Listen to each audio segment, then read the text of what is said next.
Where? For you, men. Where the fuck is football?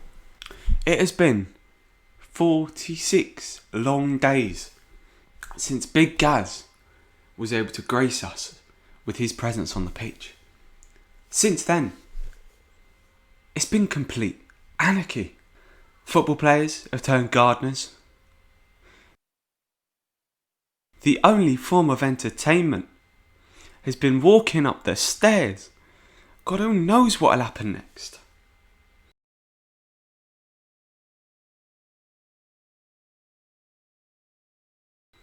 But one thing's for sure, since the start of this pandemic and football has been cancelled, I've been in desperate need of a trim.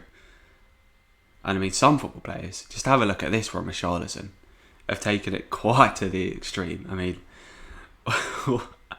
what is the lad doing? Fair play to him though. But the big question on everyone's lips is, when will football return?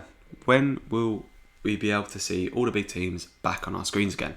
Well, from my very reliable sources, we know that the Premier League clubs came together on the 17th of April, had a meeting, a little hoo-ha, and decided that the Premier League will continue when it is medically advisable to do so.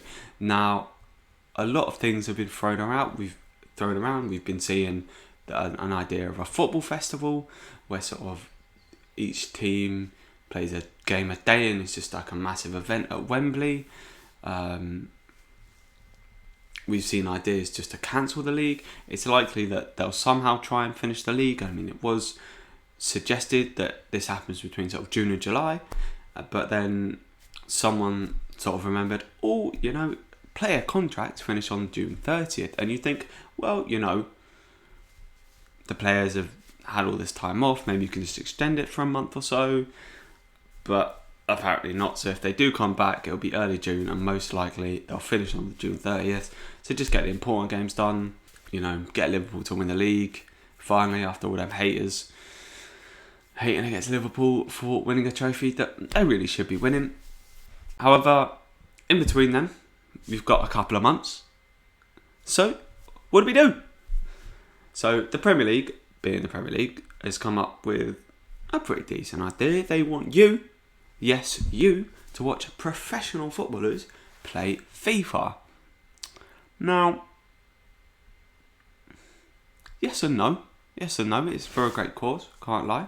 But the fact that this trashy company are getting advertised in the midst of all of this and making an absolute shitload of money off of a fake team of the season, a game that makes people rage ridiculously hard.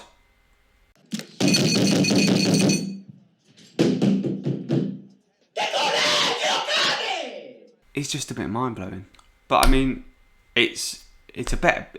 The funny thing is, it's a better spectacle than any of the professional events they put on. The professional events, unless they have like loot drops, unless they give out free players, get a couple of hundred views, whereas these professional footballers who are mediocre at best at FIFA are pulling in thousands of views, and it's actually a lot more entertaining, so fair enough to them. In real footballing news, Newcastle United boss Mike Ashley, after a couple of cans of lager, has decided, you know what, fuck it, I'm out. And he sold Newcastle United for around about £300 million to a Saudi Arabian consortium. And since then, a lot of people have been getting on the backs of the Premier League. One club in particular, from a non-Premier League club, has written in, or reportedly done so, to complain about this takeover. I wonder who that could be. And yeah, now Newcastle United are branded as being the new Manchester City of the Premier League. Now, we really don't know what's going to happen.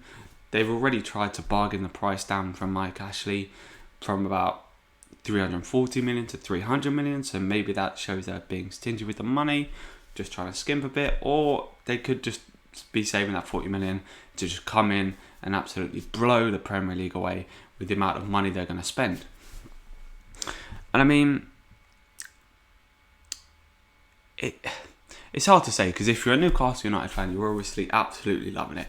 But from every other club's perspective, from all the other relegation teams' battles, this basically takes another club out of the relegation battle and pumps them up. I wouldn't say they're not gonna go straight into Champions League contenders.